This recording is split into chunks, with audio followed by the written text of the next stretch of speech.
Here's an experiment for you. Take passionate experts in human resource technology. Invite cross-industry experts from inside and outside HR. Mix in what's happening in people analytics today. Give them the technology to connect. Hit record. Pour their discussions into a beaker. Mix thoroughly. And voila! You get the HR Data Labs podcast, where we explore the impact of data and analytics to your business. We may get passionate and even irreverent, but count on each episode challenging and enhancing your understanding of the way people data can be used to solve real-world problems. Now, here's your host, David Turetsky. We're going to be talking about how the things that we're dealing with today actually translate for next year. There's a lot of really hard stuff that you're going to be dealing with, whether you're HR technologist, whether you're HR generalist, whether you're in payroll, whether you're in compensation, whether you're a manager. But as I said before, all of us get paid. And all of us feel the sting of inflation. All of us are dealing with things. We're going to talk through that. Because the psychology of pay is what we're dealing with every day, especially when our kid says, "Can I have a new video game?" Okay, is that still a thing, or video games not? They say, "I want a new phone," or something. It's not a video game. I'm very old. So what we're going to be doing today is talking through this. So I first want to introduce Katie Stukowski, our VP of Solutions Consulting. Do you want to give a little introduction? Sure. Hi, everyone. I'm Katie Stukowski. As David mentioned, I am the Vice President of Solutions Consulting at Salary.com. I spend my days talking to folks in HR and compensation about how to use data or technology to address all the challenges and trends that we're seeing today. I've been with Salary.com for way longer than I'd like to admit, but super excited to be here to talk to you about what we're seeing for the upcoming year. And my name is David Turetsky. I'm the Vice President of Consulting. My job at Salary.com is to help our clients be able to take all the technologies and all the data and all the things they do to support their employees and help them with whatever they need, whether it's coaching or rebuilding a job structure or rebuilding their job descriptions. I've been doing this for a really long time. I actually have a really cool job also that I host a podcast called the HR Data Labs podcast. I was actually podcasting a lot from our booth. And I also have the pleasure of writing books about HR and how HR interacts with the business. And if you're interested in that, come see us later. Also, if you want the slides, come talk to us. We'll actually give you the slides. You don't have to take notes on everything. So one of the things that we're going to do is we're going to talk about the overall business trends that are affecting HR. Now, some of these things are going to seem like they really don't have anything to do with pay. And you're right, but they do. They all do. And we're going to talk through those. We're also going to talk about the things that are actually affecting the world of pay because they're based in the world of pay. We're going to then talk about the strategies that you can employ to actually prepare for this and be able to overcome them. And as I said before, this is not a sales pitch. All these things you can do on your own. And we're talking about strategies you can employ without ever talking to a consultant or buying our data or anything like that.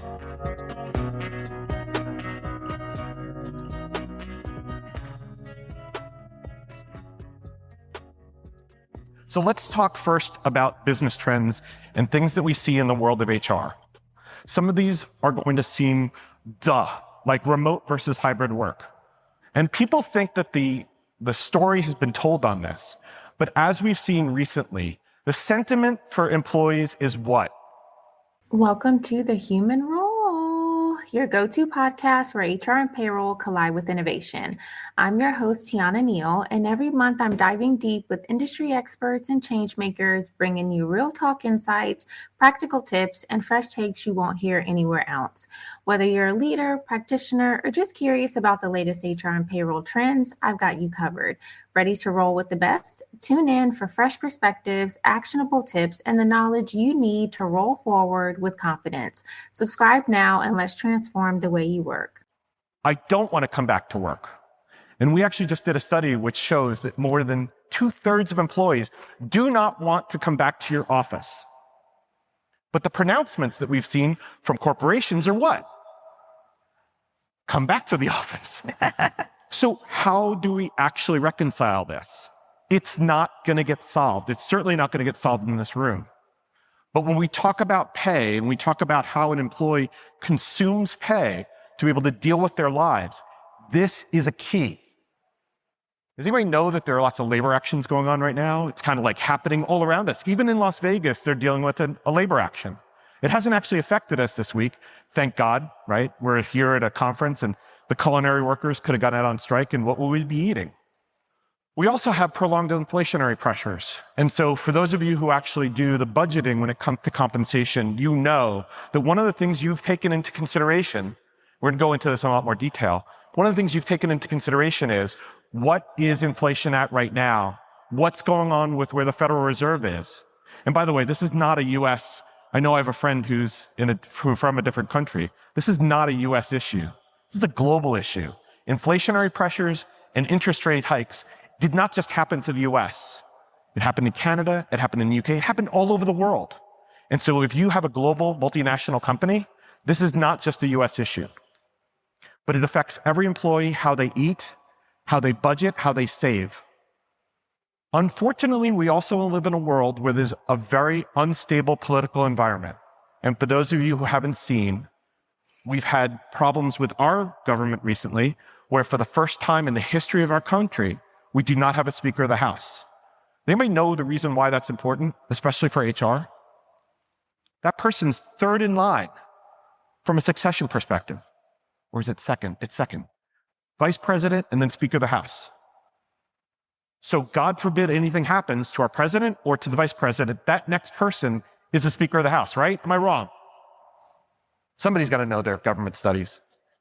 All right, anyways. But it's not just in the US. Obviously, there are things that have happened that are cataclysmic. One of which has not gotten a lot of headlines is Afghanistan. They've had earthquakes, and that's caused a tremendous upheaval in the Middle East. So these things are on people's minds. They have family that are being affected. We're being affected. They touch on how pay works because it influences their psychology about how they work. IBM came out with this statement. I don't know whether it was IBM themselves. Did anybody see this? They said they were going to lose up to 40% of their staff. Was it 40% of their staff? It was some really ridiculously large number because of automation. Anybody think that's a problem if you work for, did anybody work for IBM here? I would think that's a problem because I might be one of those people. That means 4 out of 10 people might be affected by that. That's bad. And so now it causes pause for concern for my career in general, but certainly at IBM. And the last one, and this is really key because this is going to start the conversation back into pay, really into pay. We are considering changing the FLSA exemption from $35,000 a year for jobs to $55,000, which means that for some companies, this is something they just cannot afford because it's unbelievable the population that goes from just that $20,000. Is anybody actually modeling that right now? Thank you. Thank you. One person out of the whole audience? Oh, another here? If you haven't, I suggest you do. At least look at the bands of pay to see who might be affected by that, because it's dramatic. So now let's talk from business trends, specific compensation trends. So I'll start this off by saying the stuff on the left, that puzzle, is the puzzle we've been trying to solve forever, which is attracting and retaining people, right? That's kind of like mom and apple pie. Everybody knows that, right? Katie, what do you think about this? I think, as David mentioned, so if we look at the puzzle, directionally impaired, so whatever side that is that you can see out there. For my personal opinion is right now, as you can see, the societal pressure to get pay right has never been greater. There's always been a pressure to get pay right. But certainly the landscape, especially in the last few years, has really shaken everything up. And being in compensation, being in HR is challenging. I also think it's as rewarding now as it probably has been in a while, because we have to think a little bit more about not just the traditional, how do we attract and retain, which has always been the message, right? Attract talent, retain talent. How do we do that? You know, years ago, it was performance management, talent management. How are we thinking about ensuring we have the right people in the right roles and we keep them in our company? But now the drivers are significantly different. You know, we're seeing pay transparency more than ever. And we're going to speak about this a little bit later, that pay transparency is not just something that you need to think about doing in your company. It's a must. Employees demand it.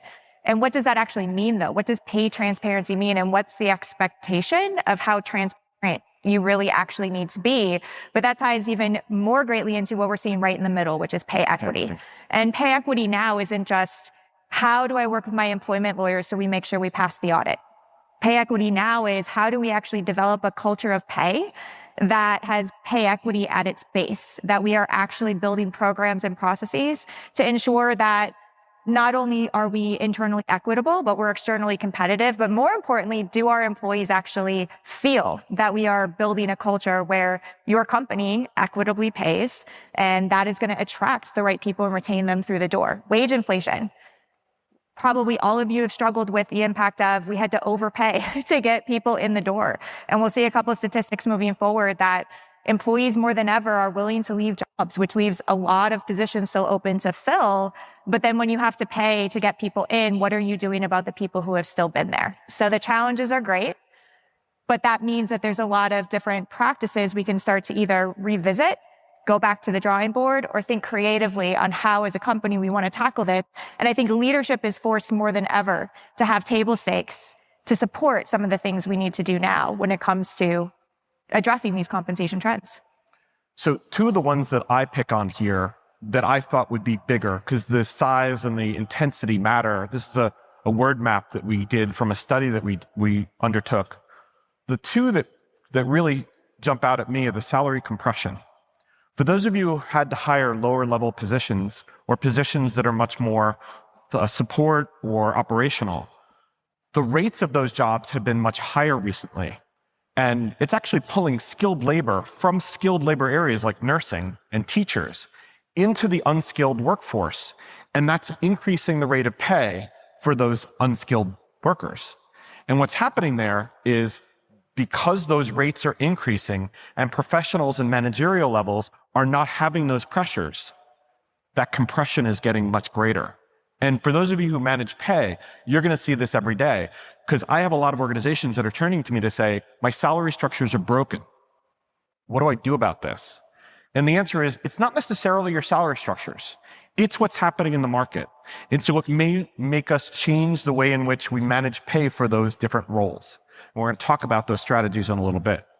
The other thing on here is retention risk. A lot of times when we talk about how to pay and what to pay, we don't think about, what do we do if we lose these positions, if we lose these people, what happens? Are they critical for the business to actually succeed? We're going to talk a little bit about this later too, but I was surprised that wasn't more top of mind with people who were responding to the survey. And some of the other data that we've picked out is, and some of it's kind of shocking, 63% of companies said it's more difficult to hire. Okay, that might make sense. But 20% of the respondents said it's extremely difficult to hire. They're struggling to hire people. Anybody have a real problem trying to hire good people these days? You can raise your hand. It's okay. We're all friends here. I'm not taking notes. Don't worry. No, we're not taking names or numbers. Well, because you're finding what all of us are finding as well is trying to find qualified candidates. I sound like a commercial for Indeed. Trying to find qualified candidates is really tough and even harder to hold on to them over time. And so I'm not shocked by the one on the left. The one in the middle, the one that says 60% of employees are expecting their compensation to reflect their location. So consider the fact that during the pandemic, a lot of people not only went home to work, of course, but they moved to lower cost areas, because if they can work from home, they can work from Montana. And I'm not putting down Montana, but it's much relatively less expensive to live in Montana than New York City, right? And let's say you had an epiphany during the pandemic and you'd like to see more moose or buffalo. You're not going to see them in New York, even in the Brooklyn Zoo or the Bronx Zoo, or even, what's the one in anyways. What you're going to find is people change where they want to live. But the way in which we had our policies and practices wasn't, okay, well then you're going to index your pay down to Montana. But people expect that now. So when you're giving offers, we have to have either geographic differential set up on our salary structures, or we're going to have to understand what the market is for that location, so we're paying appropriately for that location. That arbitrage with location, that doesn't happen all the time. It won't. And setting arbitrary rules for that, just because one person or two people leave and go to another place and you're paying them more because you paid them to be in a higher cost area, you're probably setting up more expectation than you're actually solving problems. So in the context of our salary budget survey, one of the epiphanies we had was the 3% increase is done. And you might say, but David, that's not merit. Merit is less than that. Merit's not 4%. Well, when we consider increases, we consider 4% because it's the total increase pool. Managers are allowed to make decisions within that. Sometimes we put rules around them. But in the context of our research, we're now seeing increases at a sustained higher rate than we saw in the past. And this is transformative because we'd never had this before. I mean, we had it a long time ago, but we've been at 3% for decades. Do you remember the 80s and 90s when we used to give 10% double-digit increases? Okay, I'm old. I remember that. But slowly, we started whittling away at that, and it went from 7 to 6. We had 5 for a while. And then when we went to 3, we had managers say to us, how can I differentiate performance based on 3%? And what did we say? Give a lot of zeros. Anybody like giving zeros to your people for an increase? Oh, come on. I was expecting to see at least somebody who, Cruella de Vil raising their hand going, yes, I love it. But unfortunately, we have to do that in an era of pay for performance. Actually, I would be the one person to raise her hand. Because if you don't do that, then you cannot pay for performance. If you're not giving zeros, then you're not differentiating pay enough to make it worthwhile someone who's actually busting themselves to actually get something done. Because to be honest with you, a 1% differential in pay for performance, that's not going to really change someone's behaviors, especially across a year, right? Anybody feel that a 1% pay is justifiable for really killing it? No, it's not. I deny that. So by the way, this is a summary of our real results. Yes, we see regional differences. Yes, we see level differences. But to say that the pay differentials now or the salary budgets are different now than they were 2 years ago is kind of like obvious, right? But it's built into our psyche. Not every employee gets 4%. Not every employee gets 3%. But the expectation is now set that it's more than 3. Do you want to talk about anything on here, Katie? I mean, I think you hit the nail on the head. But now I think what people are struggling with is it's become an expectation. So now employees expect every year to see that 4% increase. So again, if we go back to attracting, retaining, be more transparent around pay, if you do consider giving somebody less, do you have the right data? Do you have the right conversation to back up why? When it may have become an expectation, which we'll talk about a little as well. And also when it becomes an expectation, again, it goes back to how do we differentiate? If you are one of the 20% highly struggling to attract talent, that's not going to be enough these days. And that goes back to having a lot of hurdles in the landscape that we're in today. And how do we approach increasing internal employees' pay today, especially if you have compression issues that you're trying to overcome, as we talk about pay equity in the next few slides as well, helping employees understand how they're being paid, what they're paid. So it goes beyond just, yes, this is a drastic shift that now 4% is the norm, but that also means 4% is not going to be enough in the future as well. And it will become the expectation. Are there any CFOs here? Okay.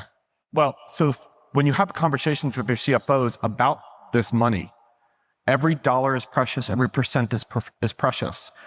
So as Katie said, these are going to be the norm potentially, but you're going to have more difficult conversations, not just with your employees, but you're going to have them with the CFO because the numbers are going up. And of course, they're going up across the board for all your suppliers. Like what you hear so far? Make sure you never miss a show by clicking subscribe. This podcast is made possible by Salary.com. Now, back to the show. The one thing that we didn't put on here, which we probably should have, is does everybody know that there's for every one of these slides, there's also one that says structure movement. So what structure movement is, how much should you be shifting your pay ranges that are associated with this? And I don't think it's surprising when I say that the shift in pay ranges has not been 4%. In fact, we've seen 2.5 or 3 for the change in salary structures, which means that we're not changing the rates of pay that we're offering to new hires that dramatically. We may be actually totally revamping those structures, but the shift in static structures is not going up by that much. Yes, sir. Let me play it back and I'll answer your question. So what's the difference between contract employees and employees? W-2s or 1099s when it comes to things like this? And the answer is, when you negotiate a rate with your contractors, that's the rate for that period of time. If they want to renegotiate, they're not looking at this, right? Sometimes when we're talking about healthcare and we're talking about nurses, it's coming through a service. And of course, the service wants to increase the rate of pay as high as you can. So they may actually go higher than 3%, especially because whether it's a nursing type or skill that's more rare. But to be honest, when we're talking about pay increases, we're talking about W-2 increases. We're not talking about contractors. And for the most part, whether you're talking about part-time or full-time, that's the same. W-2 versus 1099. Expect that W-2s are going to have this kind of increase. We can take that offline to talk about contractors, but that usually doesn't come into these types of equations. So there's a lot of stuff happening in the world of comp. And if you have compensation people, their hair is falling out like mine has. There's so much going on that they are trying to maintain a straight face. They're trying to be calm, but the ground around them has shifted. As Katie was talking about before, pay equity is not a nice to do anymore. It's the rule. It's the law. You have to do it. And for those of you who are operating in states like California, Colorado, Massachusetts, Rhode Island, New York City. Soon to be Illinois. In the state of Illinois, who has very, very good structure around their rules. Pay transparency is not a nice to have either. And you don't need to actually have a headquarters in any one of those states to have to abide by them. All you have to do is have one worker, especially in California, and you have to follow the guidelines that exist. Those employees have rights. You need to know what those are. So the world of compensation got more difficult, especially with that. By the way, we're not saying it's a bad thing. And we're going to talk about how there are pros and cons to each of these later on. But it becomes more complex. We talked about the FLSA regulations and how they're evolving as well. We talked about the competitive markets being more complex, especially around the entry-level pay. But the regional pay differences, those people who moved, they've changed the way in which pay happens in those regions, especially if those regions have had booms in the industries in which they have natively. North Dakota, when they had their oil boom, changed the entire state pay structure because there were support structures for the oil companies. There was a lot of other things happening. Mining states are dealing with this as well. And we talked about the compression from middle management. The competitive markets are becoming crazy complex, okay? So staying on top of that's going to be important. We're going to talk about that as a strategy later on.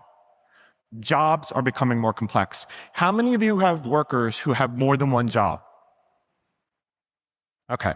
If you're in most organizations, and I'm thinking more about service organizations, if you're in healthcare, you have this. If you're in electricity or energy, you have this, where someone can go to work one day thinking that they're just going to be working at the shift that they're supposed to do. And all of a sudden, they get anointed the supervisor of that shift.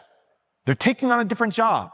You need to capture the hours and the rules about that job while that person's doing that job. It's not okay to say, I'll just give them an extra 5. That's not how things work. It's not how things work legally, and it's not how things work from a records retention perspective. So your systems, your processes, and the way you pay them change based on what they do at that moment in time.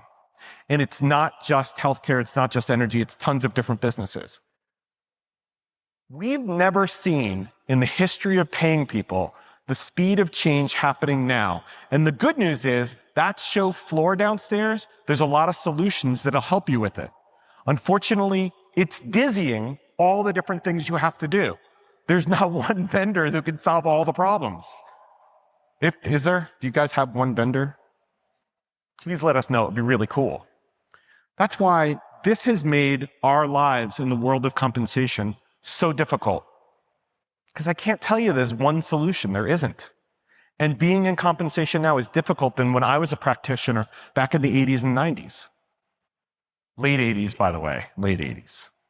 So how do we develop those strategies? And now what we're going to do is we're going to turn to complaining and fetching, as my people say, to actually talking about what are the solutions for this.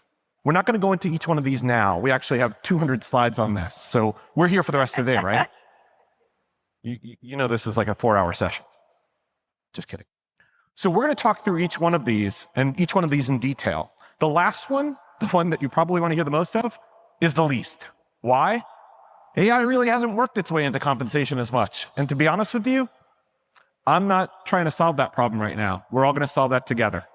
So let's go into this in detail. Let's talk about the importance of architecture. Katie, why do job descriptions matter? They don't. Okay, well, I'll just sit down.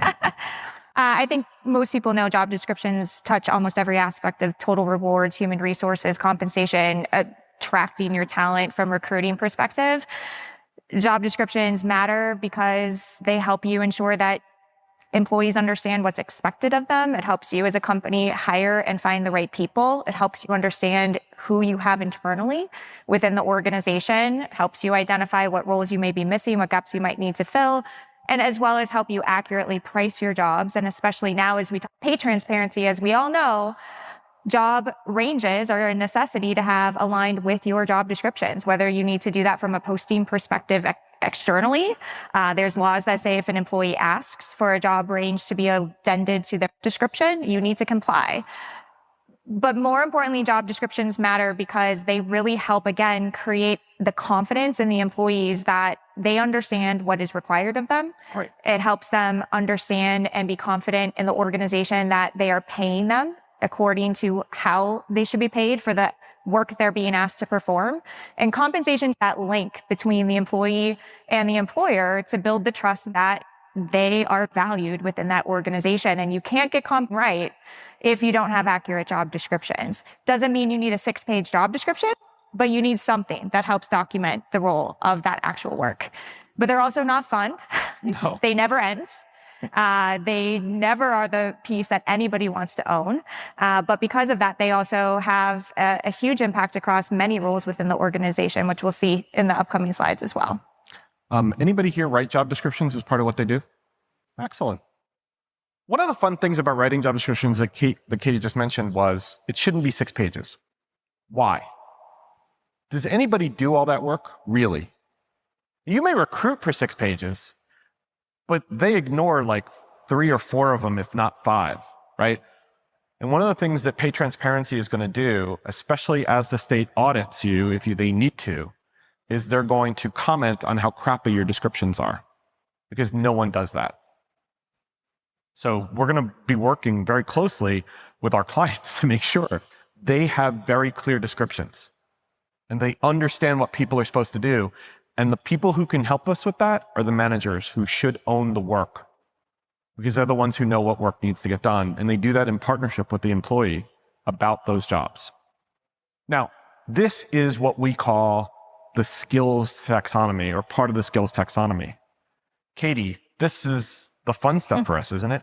Absolutely. This is what takes the job description and actually links it down to how employees or managers can start to understand what are the necessary skills, industry skills, core skills that employees should be able to perform within their role. But more importantly, how do you assess that? And that's the challenging part. I mean, I was working with an organization just a month ago where it took them almost 2 years to develop their competency framework for 2 job families. 2 years for 2 job families. They had many, many more. But the importance for that was they wanted to help ensure that not only the managers had the foundation they need to assess the employees that they had and identify the behaviors that they were covering the right skills, covering the right gaps that they had in their organization, but also to help the employees assess where they're at and what were their opportunities to grow. So job descriptions certainly set the foundation, but when you start to layer in the framework of competencies and skills, you start to be able to build broader transparency to help an employee truly understand what is their opportunity for growth, what is their opportunity for growth in a role, as well as in pay. Managers also understand how do they have more complex and more defined conversations around the work that employees are bringing to the table as well.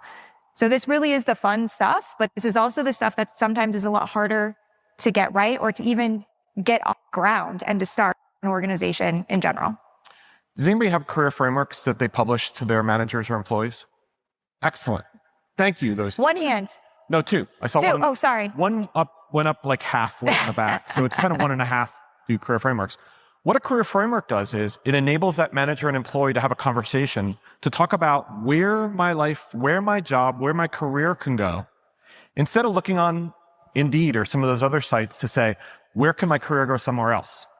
So instead of having a job description, or instead of having something that looks like this, which surely kind of doesn't tell the employee anything, having a career framework gives you an opportunity to actually see that laid out where I can see what skills I need, what the descriptions are, and ding, ding, ding, from pay transparency perspective, what's the expected pay level? And if you're really transparent, what are the other pieces of pay I get? Do I get commission on that job? Do I get an incentive on that job? Do I get long-term incentive on that job? But that's important because if I want to grow my role or my life in this company, I want to commit to it. And I have that job in my mind where I'm a generalist right now, I want to be a director. I need to know where I'm going and what this means to me. Because if I don't, or if you don't tell me, I'm going to go out and I'm going to look and I'm going to find somebody who really wants me and they're going to pay me what I want or what I think I want. You know, that whole grass being greener thing, we all know it's real. And if you don't give them that spark to stay and to grow their career with you, I promise you, they will look elsewhere. And the framework is a way in which you can communicate to the manager and the employee a way for their career to grow inside your organization. And leaving isn't just about the money anymore. It is. Compensation is certainly key to retaining your talent, but it's slowly becoming the number 2 reason employees will leave and go find another job is they don't understand their opportunity for career progression within your company. It's also no longer just the manager. We all know that employees will leave when the manager doesn't seem to be a great fit, but are we also equipping our managers to have conversations? Are we giving them the right data and tools to help ensure that their employees understand and they have a way to feel comfortable talking about pay and progression, which are personal and which are very hard conversations to have? One of the things that we love is actually showing numbers and percentages to show you what's actually happening in the market. Gartner did this study to look at skills. It said that 58% of the workforce will require new skills. Now, we know the pace of change in technology is probably much faster than this. But we're always a little behind trying to associate those skills with those jobs. But Gartner's right. We know there's a lot of jobs that need to get, or job descriptions at least, that need to get redrafted because new skills, new technologies are being introduced all the time. And it's not good enough to say they'll get it on their own. Because you know where they're going to get it on their own. Anybody have a good answer? Your competitors. That's right. I didn't hear it, but I'm going to say like I did hear it from somebody. They're going to get it from somewhere else and they're going to leave. They're going to get those skills. They're going to become more valuable and no, they're not going to come back to you unless you pay them a ton more. You have to be on top of the skills that are necessary. You have to train for them. And one of the ways you do that is by starting to build that into your competency models and your skill models and how your descriptions work. And when we talk about needing skills, individual organizations throughout your business need them. Yes, some of them are foundational in HR. But Katie, it's beyond that. These are not just HR processes, right? Absolutely. We see a number of them up on the screen here, but as you all probably know, there's a lot of different areas within your company that skills are highly impacting the way that you do business across the board. You know, we see up here recruiting. How do you make sure you have the right interview questions to find the right talent, to put in the right jobs, that they're going to perform at the level that you come to expect? But more importantly, how do those employees understand what roles they're actually aligned with to be able to interview for, speeding up that process and allowing you to make sure you have the right talent? And as we know, training is another piece that involves compensation and investment in employees. And if an employee ends up being the wrong fit or they decide to leave, you're going to end up paying more money on the back end to fill that gap. Pay equity. How do you define within the realm of pay equity substantially similar work? Skills are essential to determining in our organization. We're going to talk about job architecture too. How do we define in our company and go beyond, a job and a pay range compared to a comp ratio, but really look down to the employee level at who in our organization and what roles are doing comparable work that helps us then identify where we have those gaps or significant gaps that we need to think about remediating. And when you have skills, that ability becomes much stronger as well as much more easily communicated. And there's so many more that we see up here as well. And by the way, these things, yes, they're owned by HR. These are business processes. They're owned by the business. Yes, the process itself is owned by HR. But if we don't do these things, the businesses themselves cannot function the way they need to, especially when it comes to things like training and workforce planning.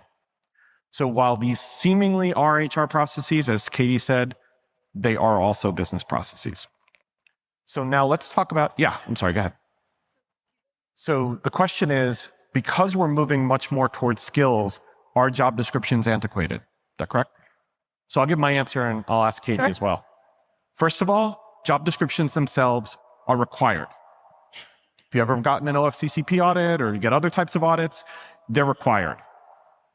Those rules haven't changed. They will still be here. And if you do anybody do recruiting here? Anybody responsible for recruiting? Well, you need them because you need to be able to go give them to candidates. So they're required there, but they could be changed. They could be skill-based. And the answer is they're an antiquated piece of something that's been left behind. Should they be skill-based? Absolutely. And in fact, a lot of organizations are actually redoing their descriptions to throw away a lot of the junk. We talked about 6 pages in one of the discussions we had before, the six pages of a job description. If you made that more about the skills that were required and at what level and what are the expected behaviors at those skills for that level of job and for that job in specific, you'd have a much more effective conversation with an employee about what they do and at what level do they do them versus what's the expectation on them and what training we need to get them there. So my answer to you is, I wish we could change our job descriptions from a laundry list of tasks, which it should not be. It should be required duties, working conditions, education, experience. It should be changed to be much more about skills. What do you think, Katie? In a lot of the same way I agree with David. We had a very interesting conversation with an analyst yesterday in which you may or may not have attended on this exact topic alone. And I do think there's a really compelling argument there. And I do think that there could be a future where the job description becomes antiquated, to put it in your own words. But I think we have a long way to go. I think that there's a culture shift that would need to happen. I think I work with clients continuously talking about how do we develop a competency framework? How do we take and infuse these skills? And in that conversation alone, being able to understand the difference between a job description and understand a competency framework profile, which in itself looks like a description, but is really bringing it down to the level at the employee of the defined skills. Many people don't still, in our industry, in our jobs, understand that difference. So I do think that the appetite is there. I think in a world, as David mentioned, how beautiful would it be to get away from the rigor and the work and just the sweat and tears you put into writing job descriptions and help really define the level of work that employees are really bringing to the table. But I think we have a long way to go. And I do think that the challenges will also be, will the employees understand what those skills mean? What are the worth of those skills? Why are they being paid based off of that? And are we also prepared to quantify that and have those conversations as well? And it's a challenge in compensation today. A lot of compensation folks owning HR or owning pay equity and owning this, even just going from the shift of, I understand how to hire people and put them in a job and a pay range compared to the comp ratio, to then going to this level in itself is one of those challenges that we talked about within the compensation world as well. So do I think it's compelling? Absolutely. Can I see a future? Yes. I think we have quite a way to go from just an overarching culture and adoption. And you know what it's like to shift perspectives in an organization. Think about how long it took to get people to pay 4% increases. So we do have some time, I think, to get there. Hey, are you listening to this and thinking to yourself, man, I wish I could talk to David about this? Well, you're in luck. We have a special offer for listeners of the HR Data Labs podcast. A free half-hour call with me about any of the topics we cover on the podcast or whatever is on your mind. Go to salary.com/HRDL consulting to schedule your free 30-minute call today. So let's move on to paying competitively and looking at market pricing. So now that we have a job description, and now that job description is more accurate, and maybe it has skills instead of just being about the 6 pages of tasks, Now what we're going to do is pay competitively based on what the market says. And so we're going to have to go through this quickly, but here are things that you need to take into consideration when you're market pricing. First of all, do not just use the old term, well, this person is such a rock star. Forget about that. You have to price the job because it's about the job. And then there's a range of pay. And if someone's a rock star, go to the highest end of that range. That goes back to your job descriptions too. If you have 460 jobs and you have 400 job descriptions, you're writing them for people and pricing people. So just something to think about. The next one I want to highlight here is that you're matching surveys or you're matching sources. Don't choose one. Choose multiple. Why? Well, it's kind of like, does anybody ever go to one mortgage lender and say, yeah, that's a great rate, I'm going to take it, it's 8%. No, you shop. You get rates, you get different rates. You try and find what makes sense for you. So you get a bunch of data, you put it together, you create a composite, you say, that's a good rate for our company. It more accurately represents the job. And if you don't have data today, think about what data fits your organization. And we've seen a huge uptick in even the smallest organizations understanding the power data brings to the table. I've affectionately been called a data nerd. So if you want to talk about compensation sources, talk to us. I can do that all day. However, data is a way, again, to help move the needle towards pay transparency because it empowers leaders, people leaders, and others to truly be able to communicate, this is why we pay what we pay. So the other thing here is you have people around you who love numbers like CFOs. Getting more accurate descriptions, getting more accurate data will help them feel more comfortable about the data. One of the ways is knowing your market, trying to find data that fits your industry, your geographies, that fits the company that you work for, the company size.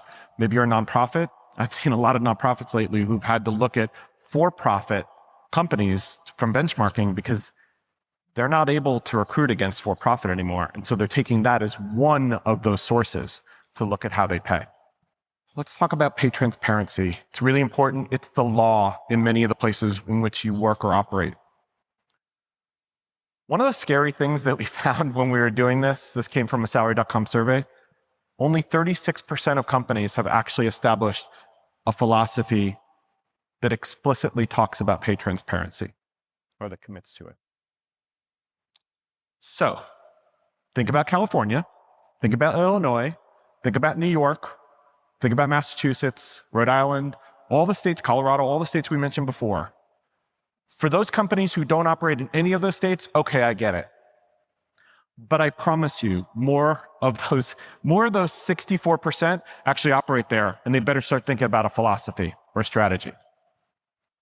So I can't talk to that right now because I think sovereign nations don't have to apply. A lot of federal law or state law doesn't apply to them either because they are their own entity from a nation perspective. But here's the thing. If you're operating in a world where someone can go to Amazon next door to your sovereign nation, next door, right outside, right? And they can be told what the pay range is, but you're not disclosing pay range. Where's someone going to go? They're at least going to look at the ones that are disclosing the pay range. And if they come to you and you're not meeting that pay range, they're probably going to go to the one that has the more competitive or the higher pay. Yeah. Let me play that back for everybody. For everybody who didn't hear him, he said, if 6 or 8 states are doing it, why don't we just bite the bullet and do it for every state? And the answer is, we call this the lowest common denominator theory. If you operate in California, just operate the way California operates. They're the hardest. If you try and do things multiple ways, you're going to look on Indeed and you're going to see, well, this pay range is for Colorado, but if you're not in Colorado, it doesn't apply. What is somebody going to infer? You don't care about me because I don't live in Colorado? Just disclose the pay range. Just do it. Lowest common denominator. If you have to for one state, just do it. Because I promise you're going to make more of a nightmare for yourself if you don't. And the reason that's important is you have to do a ton of education. How many of your managers and how many of your stakeholders and how many of your leaders want to learn 10 different ways of doing pay transparency? No way. I promise you, I've been doing this a long time. Do it one way. Satisfy all the requirements. You're going to make a nightmare for yourself if you do it multiple ways. And your managers are not going to put up with it. They're just going to make stuff up. Yep, and blame HR for it too. I promise you I've seen that. 1/3 of HR professionals say that any manager in an organization can explain. Only 1/3 say their managers can explain. What? That means 2/3 of these HR professionals don't believe their managers understand how their employees are paid. Now, by the way, that doesn't shock me at all. But we need to do a better job of education. Pay transparency is not going away. Massachusetts just introduced legislation to make it the law. It wasn't there yet. It's now been passed by the House. It'll be passed by their Senate soon. And I promise you, if you operate in New England, if you're in Vermont, you're in New Hampshire, you're going to be operating in the concept of pay transparency because the other two states in New England are. Rhode Island and Massachusetts will be. Connecticut, I think it's on the docket. Here's the problem. How transparent? I think we kind of answered this with the question that you raised, sir. How transparent do you want to get? And the answer is, you have to look at your culture. You have to talk to your leadership. You have to talk to managers. You have to talk to employees and stakeholders. If you have a bunch of Gen Z in your company, I promise you they already know what each other are paid. There's a Slack channel. They probably have already told each other. They might not have told everything. They may not have been honest, but they've at least started the conversation. When I worked at Morgan Stanley, I was the guy who had to call a manager to say, you have to have your 2 employees sit in my office tomorrow because I have to tell them that if they discuss pay again, they're fired. That was me in the 90s. And I'm now the person standing in front of you that says, that was horse crap. We should never have done that. But that was the rule because I was also required to wear a tie, which I hated as well. You have to take your culture and you have to figure out what makes sense for you. You have to understand the law that applies to you and your employees across the board and make a decision for your company. It's not enough to say, we're just going to put pay ranges on our postings. Not going to work. If you operate in California, your employees have rights. We're not going to go through this, but all I'm going to say is that there is a range of regulation. We're not giving legal advice here. You need to talk to your general counsel to understand what applies to you. Because in the end of the day, it's a decision that your company makes, how you comply. You have to comply. Does anybody remember the Netflix issue that they posted a flight attendant job? And the flight attendant job was paid between $60,000 and $385,000 a year? Well, they disclosed it. Was it right? No. Did they get fined for it? If somebody works from Netflix, I'll talk to you after, and I'd love to know if you got fined for it. You don't have to tell me if you don't want to. But that's not the right thing to do. Because that's not a rational rate of pay for a flight attendant. And there must have been a mistake. But it's a bad mistake. You need to prepare for pay transparency. We don't have a lot of time to go into all of these things. If you want to get the deck, we'll provide it to you. You have to prepare. You have to understand what you have to do. You probably have to do a pay equity audit. And if you haven't done one in a while, you probably should do it, especially after COVID. But you also have to train managers. That's the big takeaway here. At Salary.com, we really believe pay equity, not just as a law, but it's the right thing to do. And the way we describe it is equal pay for comparable work that is internally equitable, externally competitive, and transparently communicated. I finally got it right, Julie. I keep messing that up, but it's really important because those 3 concepts make pay equity work for an organization. Because if you don't communicate transparently, you're keeping secrets again. And then pay equity is going to get away from you again. You have to constantly evolve your process to make sure that every pay change that you make, every award you make, is fair. And again, when we say pay equity, we don't mean equal. We don't mean everybody should be paid the same. We're not talking about peanut butter. There are reasons why people get paid differently. But if you saw the news last week, I think it was last week or the week before, the Latina Pay Day, where a person who is Latina got paid equally. It was until October of this year, right? It was sometime in October that they had to actually get paid all of last year and up until October this year to equal what a white male got paid on average. That gap is real. It's real, it's measurable. But it's also about treating people with respect and treating people fairly. And so it's not just about giving them the same wage. Pay transparency sets up the opportunity for people to get paid fairly. Pay equity is, were they given the appropriate opportunities to get promoted, to get the right pay? It's all the right thing to do, okay? If you don't address them, you're gonna have declining performance and productivity. People are gonna get pissed. They're gonna leave. Your brand is gonna get damaged. I think all of us remember that headlines that came out of Google where someone published a lot of the rates from Google. It was horrible, but it was real. And we were shocked. And now there are gonna be discrimination claims made. And those are bad because they're really nasty and they're really expensive. I've been talking a lot. Do you want to talk about assessing pay equity? I mean, definitely if you are thinking about having a little bit more ownership, or if you're reviewing the way that you've done it in the past, because many organizations, they're, again, moving past the audit. They want pay equity to lead into merit. So they make sure when they're providing those 4% or more increases, that it's going to link to the pay equity approach that they're infusing into their pay culture.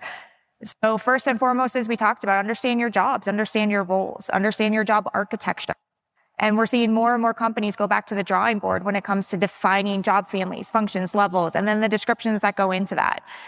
Understand, again, what are the underlying drivers in your company that you believe are the reasons why you pay, but more importantly, determine the comparable work within your organization. What are those, what we call substantially similar groups within your company that allow you to identify, again, pay equity doesn't mean equal. It means if they are doing substantially similar work based off of different values or variables that you tie into that, they should be paid equitably or have the opportunity to be. And you need to close gaps if they aren't.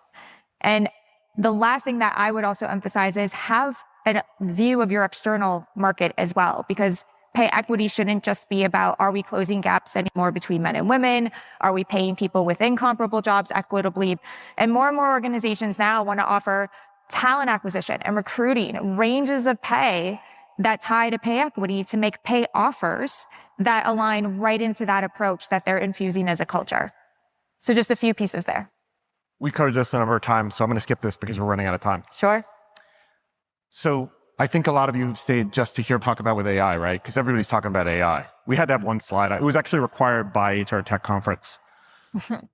One of the things that AI does in this conversation is it's an unknown in the world of compensation. We've never had to actually consider the fact that there may be something that is so complicated. Yes, it's requiring new skills, but I'll ask you, do we actually have to budget to pay AI? Sit for that for a minute. Think about it. It's a piece of technology. We're actually paying to get that technology. But are we budgeting for it? Are we giving it a title? Are we going to grow it and train it?